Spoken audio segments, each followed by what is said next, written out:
The 8th day is over. You have only 2 more days left. Out of these 2, only 1 day to work seriously. Even 1 day is good enough if one really works seriously, works exactly as the technique wants you to work. You get so much benefits. Another important thing, keep on understanding the technique properly, so that even going back home, you will make use of this technique properly, you will practice properly, you will apply it in life properly. Otherwise, even if you work hard and work seriously and you don't work properly, the benefits that you should get by this technique, you will be missing. Keep on understanding 2 important aspects of the technique. Both are equally important. Awareness and equanimity, they go together. Like 2 wings of a bird, they must be equal in size and equal in strength. Otherwise the bird cannot fly. Like 2 wheels of a bullock cart or the horse cart, they must be equal in size and equal in strength. Otherwise they won't work. So both are equally important, awareness as well as equanimity. If you are aware and you are not equanimous, the purpose is not served. You are equanimous but not aware of the sensations, the purpose is not served. If you are aware of realities outside, gross apparent reality, it is good, but this is not vipassana. Even the gross reality pertaining to your physical structure, your mental structure, physical structure, all the activities of the body, you are aware. Mental structure, some very solidified gross emotion comes in the mind and you are aware. It helps. But this is not the teaching of the enlightened one. He wanted you to work with the sensations on the body. There were teachers before Buddha. There were teachers contemporary to Buddha. There were teachers after Buddha also. And nearly all of them, unless someone who was involved in any kind of immoral activity. Otherwise, every real saintly person will advise the same thing. The objects of your sense door. Don't react to these objects of the sense door. The shape, the form, the color, the light, the sound, the smell, the taste, the touch, the thought. They may be pleasant, they may be unpleasant. Don't react to them. Don't generate craving. Don't generate aversion. This was not something new given by Gautama the Buddha. This was not his enlightenment. His enlightenment was to go to the depth of the problem. Everyone else was giving importance to Salayatan, the 6 sense doors, and their objects, as if the craving and the aversion arises because of these objects of the 6 sense doors, which at the apparent level is true. But his discovery was Salayatan Pachaya Phassa, 6 sense doors come in contact with the respective 6 objects. And Phassa Pachaya Vedana, with this contact starts a sensation on the body, pleasant or unpleasant. And Vedana Pachaya Tanha, your craving, your aversion starts after you started experiencing the sensation on the body.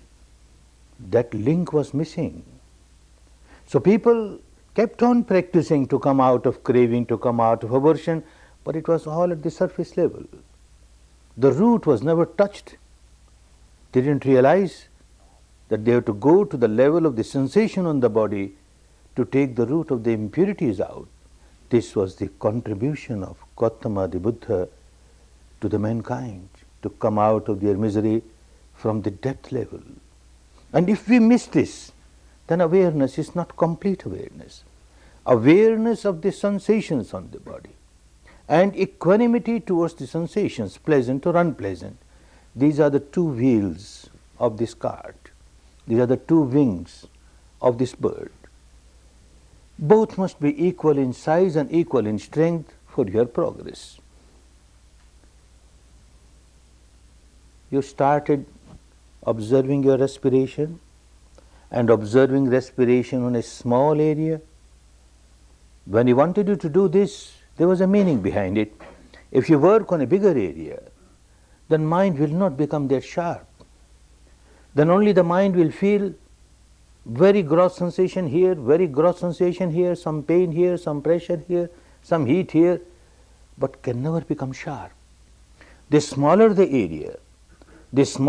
area of awareness, sharper the mind becomes, more sensitive it becomes, and by the time you reach the third day, you started feeling sensations here. You further narrowed it down and you felt sensation on this area. It became easy for you to feel sensations everywhere.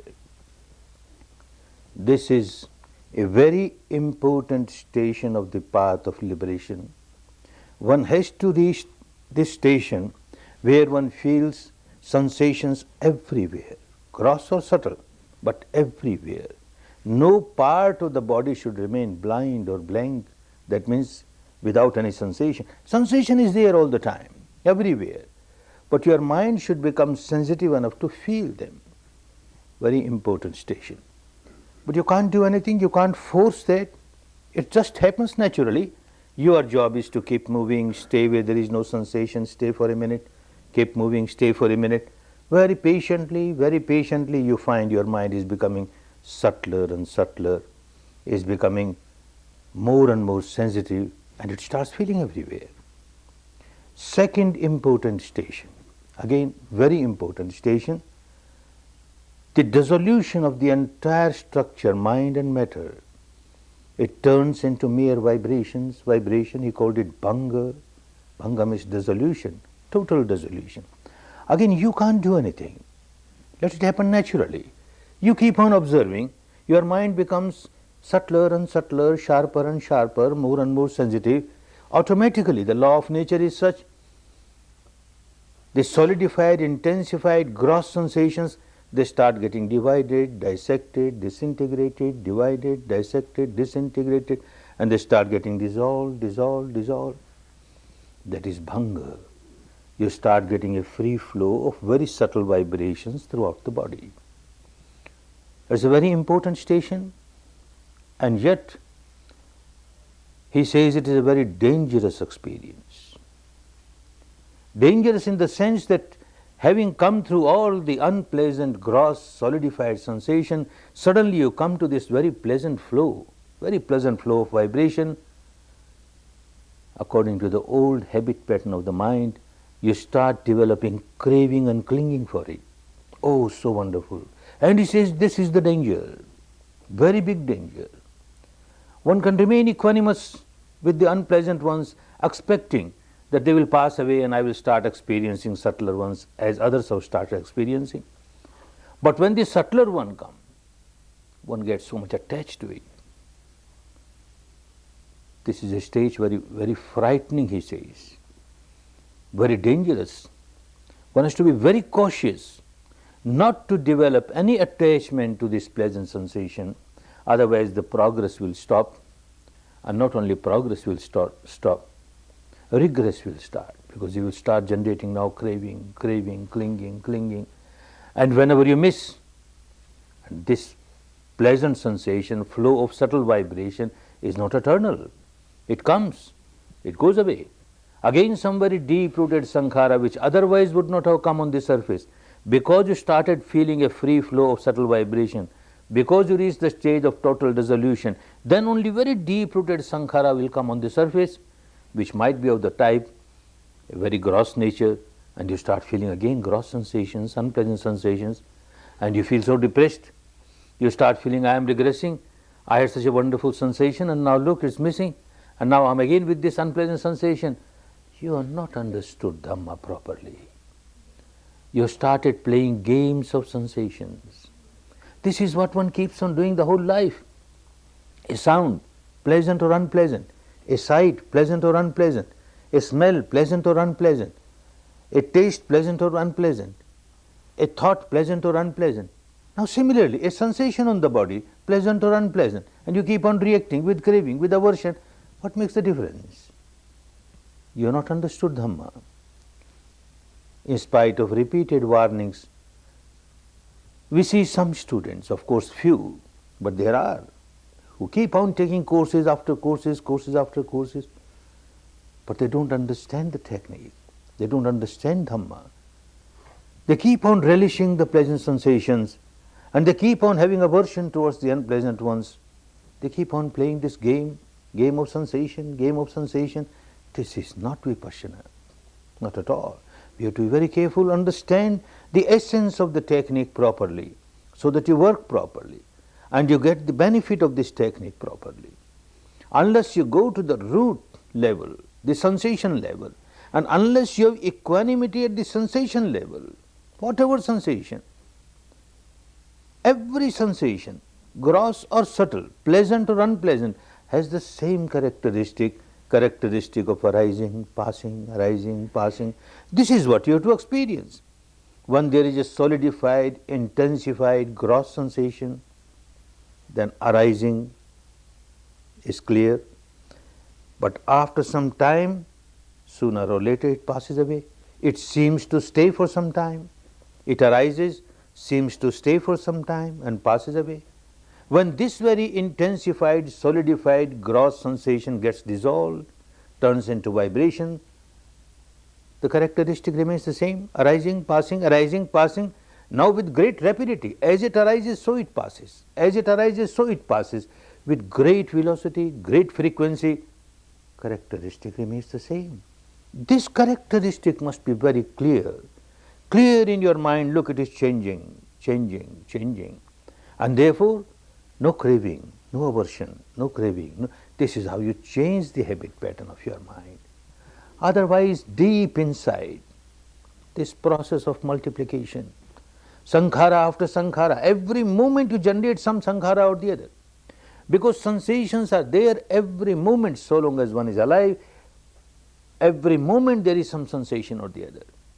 And the deepest level of the mind is constantly in touch with these sensations. Whether you are asleep or you are awakened, 24 hours it is in contact with the body sensations. Like you are in deep sleep, when you say in deep sleep, it is only your conscious mind which has gone in deep sleep. The so-called unconscious is always conscious of the body sensations, always conscious. A mosquito has come and bitten, the unconscious, the so-called unconscious immediately feels unpleasant sensation, drives away the mosquito, kills the mosquito. Still unpleasant sensation is there, will scratch and rub. And like this whole night, mosquitoes will come, bite, and you won't know, your conscious mind won't know. That shows there is a big barrier between the conscious and the unconscious. Similarly, when you are awakened, your unconscious mind will be busy with objects outside at a very gross level. But the unconscious, the so-called unconscious, it is the conscious which remains all the time busy with the outside object. The unconscious is constantly in contact with the body sensation and it keeps on reacting. There is a pressure somewhere, it reacts. There is a pain somewhere, it reacts. There is itching somewhere, it reacts. That reaction is continuous. That has become the habit pattern of your unconscious mind. Unless you change this habit pattern at the deepest level, you are not coming out of your misery, not coming out of your misery. You are just trying to amend the branches, the twigs, the leaves, the flowers, the fruits of the tree, but the root is decaying, is unhealthy. So long as the root is unhealthy, your tree can never become healthy. Your conscious mind can never become healthy so long as the unconscious remains unhealthy. So Buddha found out that we have to work with the deepest unconscious level of the mind. This is what you started doing. If this point remains in your mind all the time, that I have to work with the deepest level of your mind, there are many other techniques, many other kinds of meditations. We are not here to condemn them. But so far as this technique is concerned, straight away it starts working with the depth of the mind. And if you miss that depth of the mind, our purpose is not served. Because the process of multiplication continues, sankhara after sankhara. Every moment you generate a sankhara of craving or aversion, and all the time a sankhara of ignorance, you don't know what is happening. This is misery. Every sankhara is a misery. Multiplication is there. In the outside world also, in the world of vegetation, this process of multiplication is there. So also deep inside, process of multiplication is there. And there is a way to stop this multiplication and change this habit pattern. Like outside world, a small seed of a banyan tree. In tropical countries we have a very huge tree, banyan tree, very tiny seed, size of a sesame. This small tiny seed contains this huge banyan tree. You plant it, a tree comes out which grows so huge, and it stays for centuries, very long life. One seed has started giving fruits. Every season, hundreds upon hundreds of fruits, and so many centuries, fruits after fruits, millions of fruits, one seed only. However long life this tree may have, a time will come when it will become old, will decay, will die, fall down, no more fruits. At the apparent level, one may say that one seed has given millions of fruits, but after all, the story ended. The story does not end. The multiplication continues. Understand how it continues. The seed that one planted and this huge banyan tree, fruits it started giving. The law of nature is such. You don't have any fruit which does not contain the seed of the same quality, one or more. Every fruit will contain seed. And again this seed contains a huge banyan tree and millions of fruits, millions of seeds, and every seed has got a huge banyan tree. Oh, endless process of multiplication, endless process of multiplication. But nature has also helped to understand that how this process can be stopped. It is true, every seed has one huge banyan tree. But this seed requires a fertile soil. It requires water. It requires fertilizer, manure. You throw it on a rocky land, it can't grow. Banyan tree cannot come out of it. But our difficulty is that these seeds of sankharas, millions of them are coming because of our seed that we planted once. So many are coming now. And we keep on giving good fertilizer to every seed that comes. Keep on giving very fertile soil to them. Oh, my sankhara, you keep on growing. Oh, my misery, you keep on growing, you keep on growing, you keep on growing. What ignorance. This is what one keeps on doing. Like one carries a tank full of gasoline, petroleum. One spark comes from outside, comes in contact with it, and a big explosion, huge explosion. Thousands upon thousands of new sparks, without understanding that every spark that you have generated now will bring hundreds and thousands of sparks in return. And then again every spark that comes, you will be giving all that gasoline again. Multiply, multiply, multiply. At the intellectual level, one understands this multiplication is so dangerous for me. I should not generate sankharas. Every sankhara is so harmful. Every sankhara is multiplication of my misery. And yet, it is merely an intellectual understanding. Unless you practice properly at the level of sensation, you can't come out of it. One knows very well, somebody is bringing fire towards me to burn me. The best thing is that I keep my water hose ready. When he comes, I open my water hose and extinguish the fire immediately. That one understands at the intellectual level. But at the actual level, somebody is bringing fire. I open my petrol pump. Burn, burn. I throw a bucket full of petrol over him. You burn, I burn, both of us burn. And later on you realize that was so wrong. I should not have done that. When fire was brought towards me, I should have used water to extinguish it, not the petrol. And you go to your God Almighty, to this God, that God, Goddess, and pray, I made a mistake. Please excuse me, I made a mistake. Next time, the same mistake. Next time, the same mistake. You're not coming out of it. It doesn't help. Because you don't know what is happening deep inside.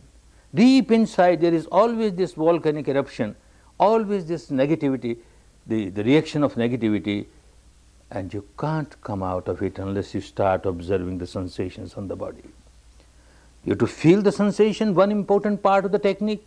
You must make your mind so sharp, so sensitive that you feel the sensations. And another part of the mind, another part of the technique, remain equanimous. Remain equanimous. Don't react. Don't react. Keep on understanding. This is anicca. This is anicca. And this is not a false belief. Don't accept because Buddha said so. Don't accept because the tradition says so. With your own experience you find things arise, sooner or later they pass away, they arise, they pass away, they arise, they pass away. When everything gets dissolved, then arising and passing is with great rapidity, but the same technique, the same reality, arising, passing is there. It is anicca, it is impermanent, it is impermanent. And like this you start changing the habit pattern at the deepest level of your mind. That is very important, one has to understand this. Law of nature is such that once you stop generating new sankharas, the old ones will start coming up on the surface and get eradicated. You remain equanimous, they will come on the surface, you remain equanimous, they come on the surface, they become weaker, weaker, weaker and get evaporated. This is law of nature. This is what was realized by this enlightened person, this was his discovery. When he said sankhara pachaya vijnana, the chain link, the vijnana, the mind consciousness, the consciousness of the mind, every moment it arises, passes away, arises, passes away. And the nearest cause of this is sankhara. Every time you generate a sankhara, the vijnana of the next moment, the consciousness of the next moment arises. Again you generate sankhara, the consciousness arises. Next moment, mind of the consciousness of the mind arises next moment. Like this process goes on, goes on. At the end of the life, very strong sankhara will raise its head and give a strong push, and sankhara and the vijnana arises in another body, and it continues, continues, continues. This truth was realized, how to stop it. So long as you keep on generating sankharas, this flow will continue, continue. You stop generating new sankhara, the reverse process will start automatically. An example, this flow of mind and matter, this is the flow of the life, mind and matter. For the life of the matter, for the flow of the matter, you have to give some material food. With the help of this material food, it continues, continues, continues. So also for the flow of the mind, a mental food has to be given, the sankhara has to be given, then only it continues, continues, continues. Say one day you have not taken any food, you have fasted, and yet the flow of life continues. You decide 2 days fasting, it continues, 5 days, 10 days. One has fasted for 1 month, 2 months, ultimately the body dies because the food, you stop giving food for so long. You stop giving food for so long, then why it took so many months to die? Because the old stock was there. Whatever accumulated you have, fats, etc., it started consuming that. When that was also consumed, there was no more food, it died. The same principle for the flow of mind. You keep on giving sankhara. For the food of the body, if you give even once in 24 hours, it is good enough to sustain it. But for the flow of mind, every moment a food must be given. The feeding must go every moment, every moment. And by this technique you learn, you don't give a food. This moment you are not given a food. You just experienced and you smiled, anicca, anicca. Neither craving, nor aversion, nor ignorance. You are just aware and not reacting, no sankhara. Still the mind flow has not stopped. Next moment again you are not given any sankhara. Next moment again you are not given any sankhara, and yet it continues, same principle, how it continues with your old stock of sankharas. When you are not given a new sankhara for the flow of the life, old one has to come on the surface. It comes on the surface and a new vijnana arises. Again you are not given any sankhara, old one will come on the surface and new vijnana arises, and like that it flows. When all the sankharas are consumed, then you are out of it. You are liberated from all the miseries. This principle is there, but only by experience one starts understanding how the old ones come on the surface. You generated a sankhara of anger. You will find the sensations all around are very unpleasant sensation because a biochemical reaction has started. And because of this unpleasant sensation, because of this biochemical that has started flowing, again you generate anger, new sankhara you generated. Again this biochemical gets generated and there is an unpleasant sensation. And because of this unpleasant sensation, again you generate anger, and this vicious circle, this is what is multiplication of your misery continuously, sankhara after sankhara. You generated anger, and as a result of that, some biochemical reaction has started, very unpleasant sensation has started. You don't react. Again, it continues for some time, you don't react. The habit pattern starts changing. To change the habit pattern, one has to go to the depth of the sensations and don't react, and you find how it starts clearing away, clearing the stock. Like example is given, you got fuel, a heap of fuel, burning firewood, and there is fire, it is burning. As it is burning, you throw some more firewood on it.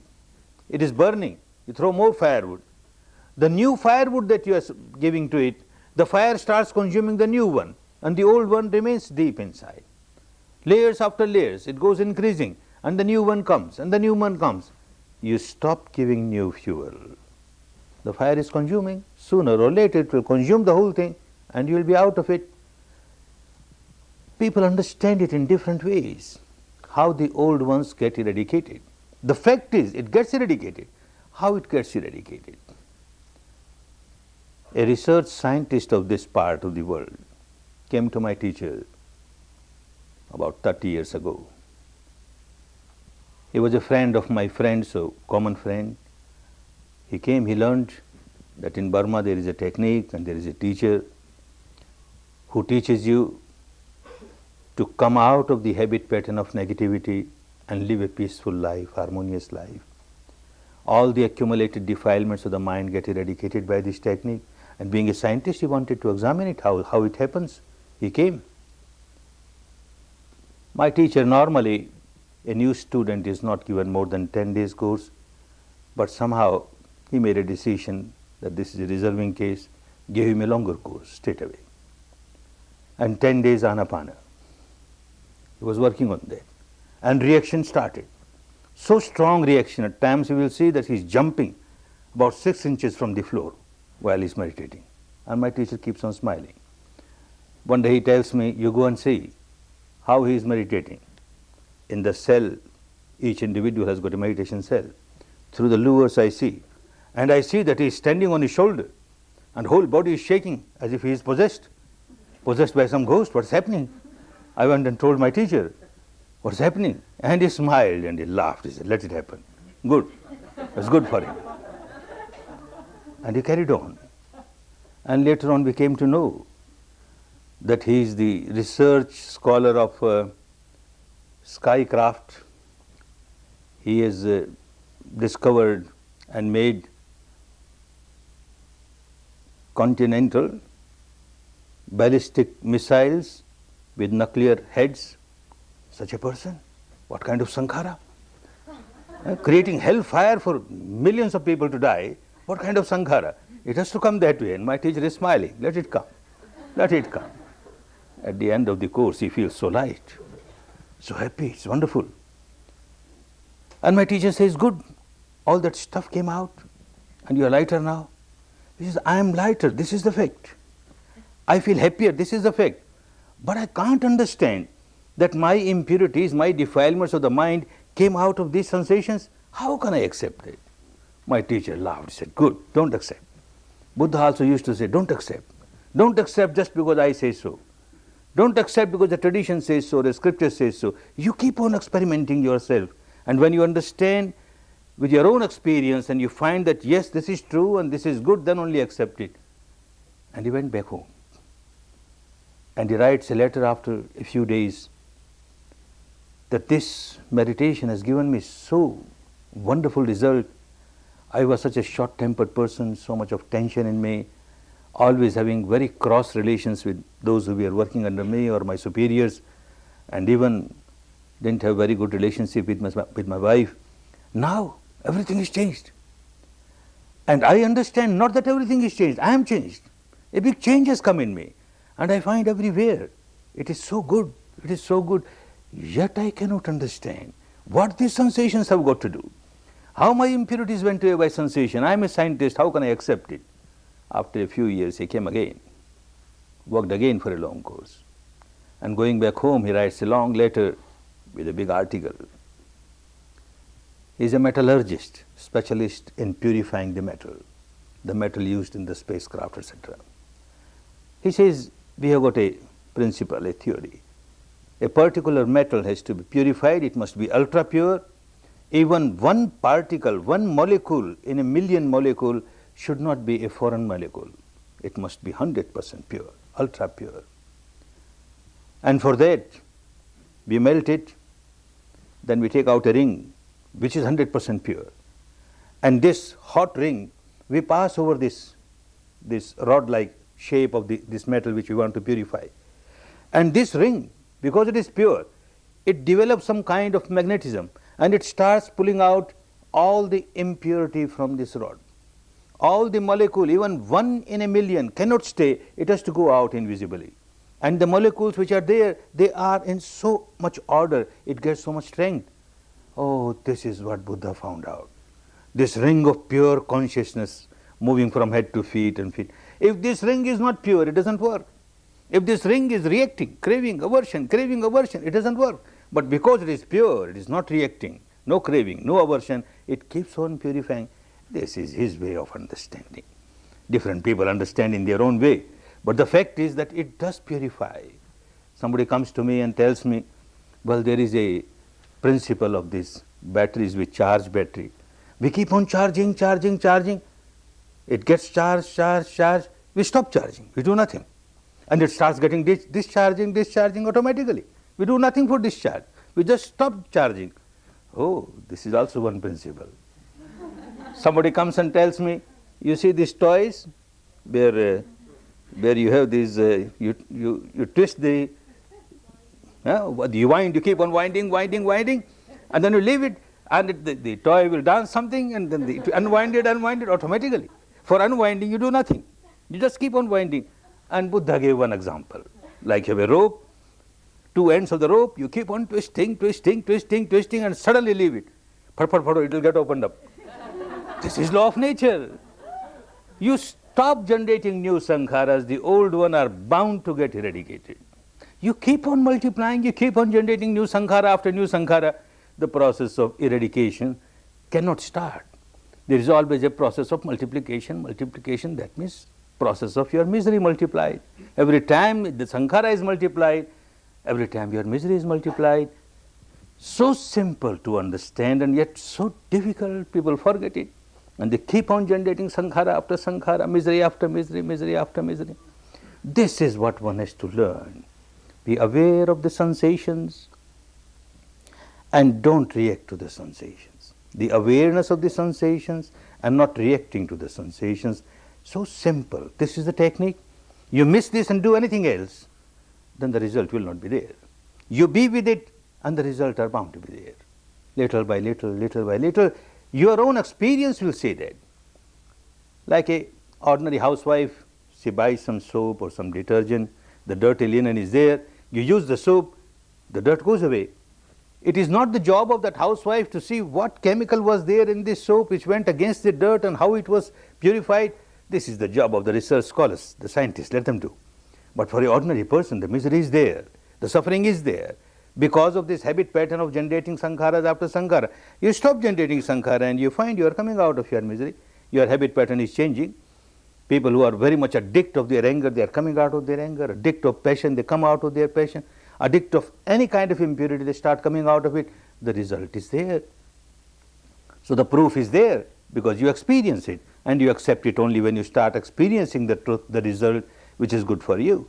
And this is what the whole life he kept on teaching. This is what he kept on teaching. Equanimity. Equanimity. Your equanimity inside must manifest with equanimity outside. Equanimity inside, in your daily life now equanimity should come. Equanimity should come. Vicissitudes of life will be there. The teaching was not merely for monks and for nuns. It was equally for the householders. Number of householders used to come to him. One group came and told him, "Sir, we are not prepared to become monk or to become nun. We have to live as householders. Will the technique work for us? Can we also get liberated?" Surely, technique is technique for all. One becomes a monk or a nun, then there are no responsibilities of life. One can give whole life for this purpose and the result come earlier. But as a householder, there are multifarious responsibilities, and with all those responsibilities, you can't give that much time, so it takes little longer. But it works, even for the householder. And he gave a sermon for the householders. How the technique works for the householder? All the responsibilities of a householder. One has to look after all the responsibilities. If you are a householder, you don't run away from your responsibility. Your responsibility towards your family members, towards the society, towards your relatives, all that you are performing well at the same time. You are practicing. And he gives 32 welfare of a family. Family man, family woman. How to acquire those 32 benefits of Dhamma. One superior than the past, and like that when he comes to the last, highest one, he says, Puttasalok dhamme cetang yasana kampati asokang virajang khemang etang mangalamuttamang. Etang mangalamuttamang. This is the highest beatitude of life. What is it?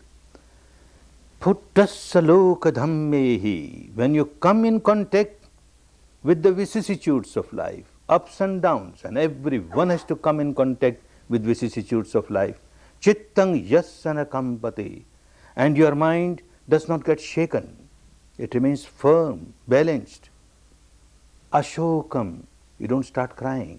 You don't generate unhappiness in your mind. Virajang, you don't generate any impurity in your mind. Khemang, you don't generate a feeling of insecurity in your mind. You always feel secured. You are on the path of Dhamma. Nothing can go wrong.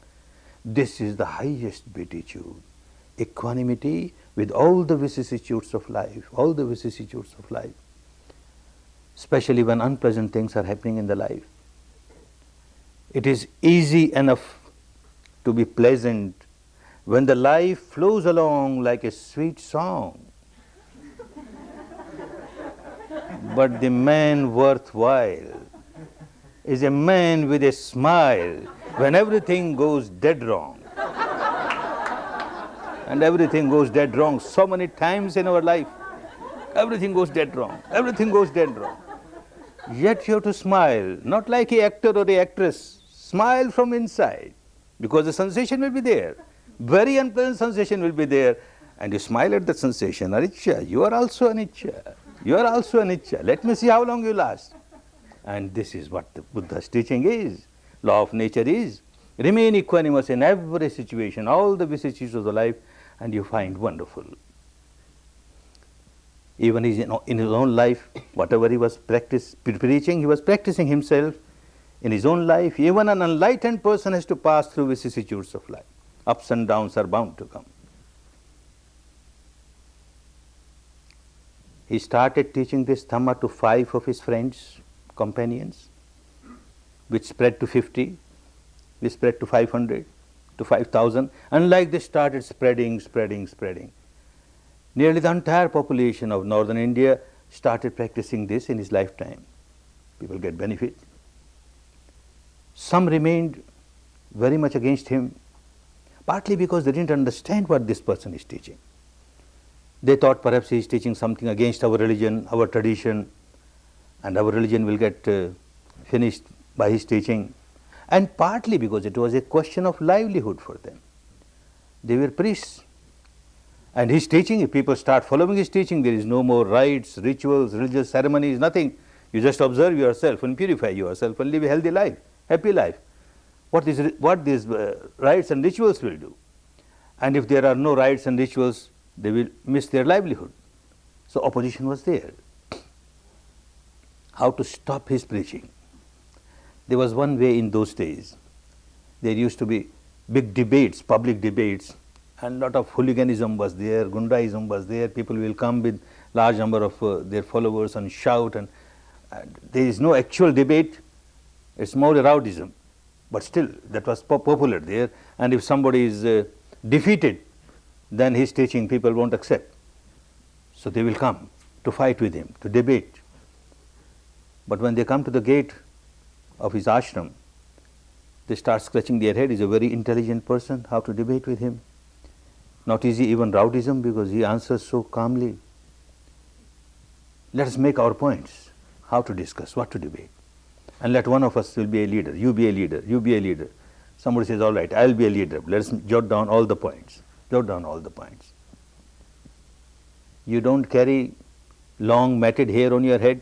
Yes, yes. In those days, all the hermits, they used to have matted hair on their head. You don't have long mustache or beards? Yes, yes, long mustache or beard. You don't have the garland of beads around your rosary? Yes, yes. You don't wear a skin of a deer, animal around your waist? Yes, yes. You don't smear ashes on your body? Yes, yes. Then suddenly somebody says, all these questions have already been raised. And whenever people raise these questions, he smiles. He says, I don't like it. You like it, you carry on. I'm not quarreling with you. You carry on if you like it. I don't like it. How can you quarrel with somebody that he doesn't do? Let us find out something wrong in his practice and his teaching. All right, tear this away, new list. What is he preaching and what is he practicing? He preaches Sila, morality, and he practices morality. How can we argue on that? Morality is wonderful. If somebody living the life of morality, teaching others to live a life of morality, we can't quarrel. What else? He is teaching Samadhi. And what is Samadhi? Mastery over the mind. Mastery over the mind? I could not get mastery over my mind. I have been trying so many years. If somebody has got a technique which makes you the master of your mind, it is wonderful. How can you fight? No. What else? He is teaching Panya. What Panya? A process by which all the impurities of the mind go away. Impurities go away? My impurities have not gone even little. If impurities go away, wonderful. How can we fight on this point? No. What else? Nothing else. He doesn't talk anything else. He says, I teach and I practice only Sila, Samadhi, Panya, Sila, Samadhi, Panya. All other things, your beliefs, your dogmas, your philosophies are beyond me. I got nothing to do with them. You carry on whatever you like. But these three are important. This is the essence of Dhamma. They go away because they can't argue. But somehow something should be done so that his preaching gets stopped. And one way, find out some scandal. If there is no scandal, create a scandal. And for a monk, what scandal? There can be only two types of scandals: money or woman. Money, we can't create a scandal of money because he has left all the householder's life as a prince, all the luxuries, and keeps nothing with him. But women, yes, something can be done, because men and women both come to learn Dhamma from him. So they trained one young, beautiful girl. Every evening she will go to the ashram of Buddha, sleep under a tree with very heavy makeups and all. And next day with open air she will go out. Oh, I had a wonderful night with Shamana Gautama. I had a wonderful night. People listen, what happened? What she's talking? 2 days, 3 days, 7 days. Then she stopped that. After about 8 months, there was a big congregation. Large number of his disciples were there. He was teaching Dhamma. The ruler of the country, King Prasenjit, was there. The commander-in-chief, the prime minister was there. Anath Pindak was there, Mother Vishakha, large number of people. And she comes. He placed a piece of wood, a timber, on the stomach, tied with some string, and covered with her petticoat, and then came, shouting and abusing. Oh, shaven head, if you have nothing for your coming child, ask these rich people, your disciples, they should do something. And everybody, nonplussed what she is talking about Buddha like this. Buddha smiles, only love, only compassion. Oh, my child, you know the truth of what you are saying. I know the truth of what you are saying. Only love, only compassion. It was very easy for him to ask the ruler, who was a great devotee, she is speaking a lie, take her head off. Her head would have been taken off, but then Buddha would not have been Buddha. Only compassion, only compassion. This vibration of compassion, and she became so nervous, the string became loose, the piece of wood came down. Dhamma works. Katvan kathamudarang ivagabhiniya Chenchaya dutavachanang janakaya majhe Santena soma vidhina jitva munindo. He was successful by the calmness of his mind, by the harmony of his mind, by the peace of his mind, not by quarreling. You can never be successful. This he practiced in his life. So many situations came in his life, and he kept his mind so calm, so tranquil, so pure, so harmonious, good for himself, good for everybody. One more incident. An old Brahman, he was very angry that this fellow Buddha is teaching something which is totally against our religion.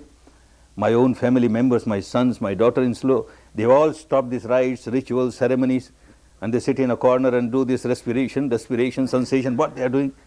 He will spoil all our religion. I must go and see that I open his skull. This is the only way to stop his teaching. And he goes there, very angry, comes nearer, abusing. Buddha says, old man, you seem to be very agitated. Come, sit, let us discuss your problem. He had made a decision. I won't start discussing with him because he is a very clever person. The moment I start discussing with him, my anger will go away. If my anger goes away, I can't open his skull. I must carry on with my anger. And he keeps coming nearer, abusing. Buddha says, old man, just answer one question. Don't you get some visitors at your house? Yes. So many visitors come to my house. What are you going to do? Tell me, some visitors might be bringing some present for you. Yes, some visitors do bring present. What are you going to do? A visitor brings a present to you and say you don't accept this present. What happens? The present remains with him who has brought the present. Same thing I want to tell you, old man. You came like a visitor to my place. You brought all these presents of your abuses. I have not accepted them. They are with you. Your property, not my property. The old man was a very intelligent person.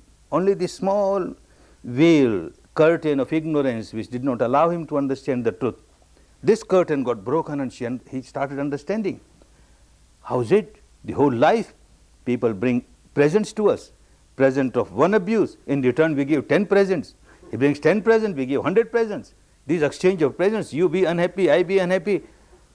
Gautama, Buddha, how you learned this technique where you don't accept any present? Sit, old man, sit. Close your eyes. Observe respiration. Observe sensation. You must observe yourself. Unless you observe yourself, you can't come out of this problem. This is a big problem for everybody. This Bharadwaja, practicing, became an arahant, fully enlightened person, and whole life kept on serving people. The whole technique is such that unless you learn equanimity at the depth of the mind where sensations are there, you can't expect the results. And when you work it that way, sensations are there and you are equanimous sensation, anything happening outside will bring a sensation in the body. Pleasant or unpleasant, anything that happens outside will bring a sensation in the body, and if you are equanimous with that sensation, then whatever decision you make is a healthy decision. Whatever action you take is a healthy action. It is not that this technique will make you inactive, it will make you very active. Not that I am a Vipassana meditator now, like a vegetable, let anybody come and cut me, I don't care. No, no. Full of life, active life. The life of reaction will go away. And reaction is always full of negativity, full of misery. Now action will be positive, good for you, good for others. This change will come. And many a times you will have to take very strong action, vocal, physical, very strong action. But deep inside the mind will be full of love, full of compassion. Wherever strong action is necessary, one has to take. Like an example, a child is running towards fire or towards a poisonous snake. For the child, this is some toy to play.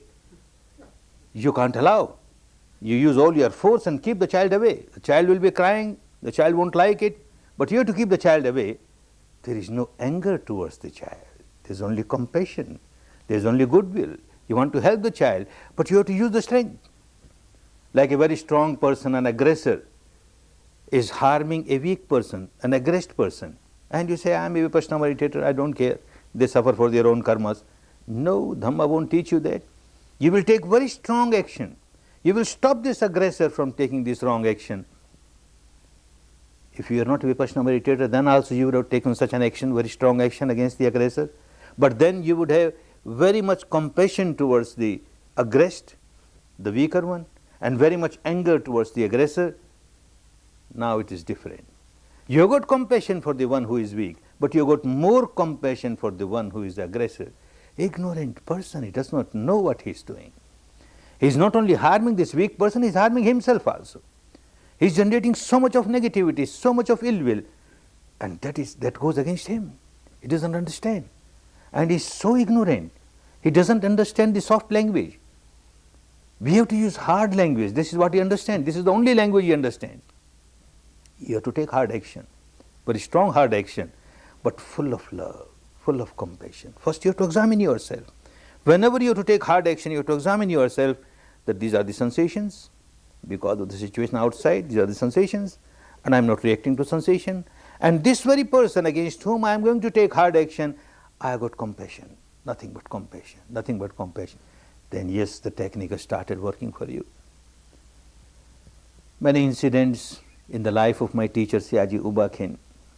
At times, he used to take very hard action. And sometimes those who were not very close to him, they will doubt what sort of Vipassana teacher he is. Sometimes he shouts so strongly. How is it? But those who were very close, it was so clear to us. When he shouts, there is no trace of anger, and yet it appears as if he is very angry. Deep inside, only love, only compassion. Of course, he was a very strict disciplinarian, even in his office when he was working with the government, and so also with the center. Whatever rules are there, discipline is there. Every student must work according to discipline, because the purpose of one's coming here is to learn and to develop in Dhamma. If one is not working properly, then no use. So at times he will be very strict. There are meditation cells. Somebody will come out of the meditation cell and start walking here and there. He will question, hey, what you are doing? I will say, sir, it so happened, I came out, all right, I go back. After some time again he comes out, hey, what happened? And again some excuse. And when you find this fellow is not working according to discipline, then sitting in the hall, he will say, Goenka, I have to use some harsh words for this person, let me go down. And these cells are just about 5 or 6 steps below, and he goes there, knocks the door, and he shouts. And this is the shout of a great Vipassana master. This is like an earthquake. The whole Vipassana center starts like trembling, shouts, and then comes up those 4 or 5 steps, smiling and laughing. Goenka, I have shouted on this fellow. I have shouted. What kind of shout is this? So much of love, so much of compassion. So in life, many times one has to take hard decisions because the person does not understand any other language, hard decisions, but always love, always compassion, always goodwill. If there is even a trace of ill will, you have started harming yourself. How can you help others? If you can't help yourself, you can't help anybody. First, you have to help yourself. Be strong to help a weak person. If you are lame, you can't support another lame person. If you are blind, you cannot show path to another blind person. First, get yourself very healthy. Help yourself first, and then you will start helping others. Buddha said there are 4 types of people I see in this world.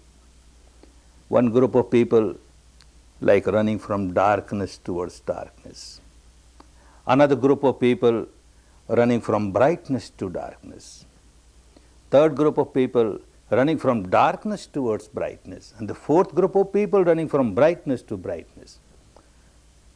He never gave any sermon in mysticism. Swakhatu Bhagavata Dhammo. The teaching is so clear. So whenever he said something which people may take different meaning, he explained it immediately. What is darkness? What is brightness? How one keeps on running from one to the other. The first group, from darkness to darkness. Someone is full of misery in different ways, health-wise, money-wise, family-wise, society-wise. All around there is misery, misery, misery. This is darkness, life of darkness. There is no happiness at all. And yet, every moment this person is generating nothing but anger, hatred, I am in this position because of that so-and-so, because of so-and-so, because of so-and-so, anger towards so-and-so, hatred towards so-and-so, ill will towards so-and-so. Darkness is already there, and one is planting seed of darkness. Misery is already there, one is planting seeds of misery. This anger, hatred, ill will bring nothing but misery, nothing but misery. So his future is also full of misery. Present is misery, future is misery. Present is darkness, future is darkness. Second person, running from brightness towards darkness. Brightness is quite happy, money-wise, family-wise, health-wise, society-wise, good status and everything. But madness, such an ego-centered life, such a self-centered life, hating everybody else. They are all useless fellows. I am so smart, that's why I am so happy. I have got so much money, position, power, status, hating everybody. So now he is happy. Because of some past good karmas of the past, he has got everything pleasant around. But every moment, the seed that he is planting is seed of misery. Misery. So from brightness, this person is running towards darkness. From brightness to darkness. Third person, exactly same as the first person. There is misery all around, but there is wisdom inside. One keeps on smiling. Oh, this misery has come because of some past bad karmas of mine. Let me settle my account. I carry on my vipassana, anicca, anicca, anicca. Somebody seems to be a reason of my misery. Certainly this person is not the reason of my misery. He has just become a vehicle. My misery was bound to come through this person or through some other person. So he generates only love and compassion towards such person.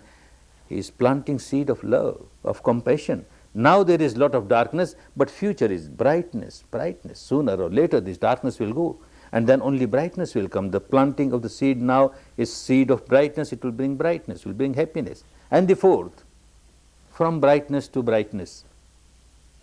All the facilities of the life are there, money-wise, health-wise, society-wise, family-wise, but keeps on understanding there is wisdom. All this is because of some good karmas of the past, and however good karma I might have done, they are not eternal, the fruit is not eternal, going to stop. So now what I am doing now? I must make use of all this money, position, power, status that I have for the good of others. For my maintenance, for the maintenance of those who depend on me, and then for the good of others, for the good of others. So all the time is generating love, compassion, goodwill, love, compassion, goodwill. All his actions, vocal, physical, mental, are for the good of others, good of others. He is planting seed of brightness. From brightness he is running towards brightness. From happiness he is running towards happiness. We should not remain in the first or the second category. We must remain in the third or the fourth. Third or fourth we can't decide. At times the life will be full of darkness because of the past karmas. At times the life will be full of brightness because of the past karmas. But we are the master of the present karma. Buddha said, Attahi attano natho, attahi attano gati. You are your own master, nobody else. And you are the master of your future, nobody else. At least whatever happened in the past, happened in the past. But now, you should not generate a single sankhara which will bring misery for you. You are your master. If you are master of the present, future is nothing but the child of the present. You be master of the present and see that your present is full of Dhamma, future will automatically be full of happiness. No darkness will be there for future. Develop this mastery of the present moment, and this is Vipassana. Be master of the present moment. At this moment, I am my own master. I won't plant any seed of misery. I won't plant any seed of darkness, only seed of brightness, seed of happiness, good for me and good for others. See that you practice it properly, the results are bound to come. Good results are bound to come.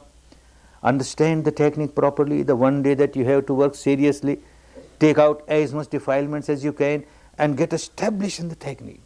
You have to be aware of the sensations and equanimous with the sensation. Rest, leave to Dhamma. The results are bound to be good. Aware of sensation, equanimous to sensation. Aware of sensation, equanimous to sensation. Keep growing in Dhamma. Keep growing in Dhamma. Dhamma is so great, so wonderful. May you all get the best fruits of Dhamma. May you all enjoy real happiness, real peace, real harmony, real harmony. Bhavat Sarva Mangalam Bhavat Sarva Mangalam Bhavat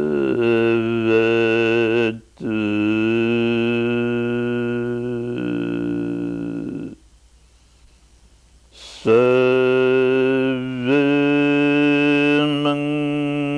Mangalam.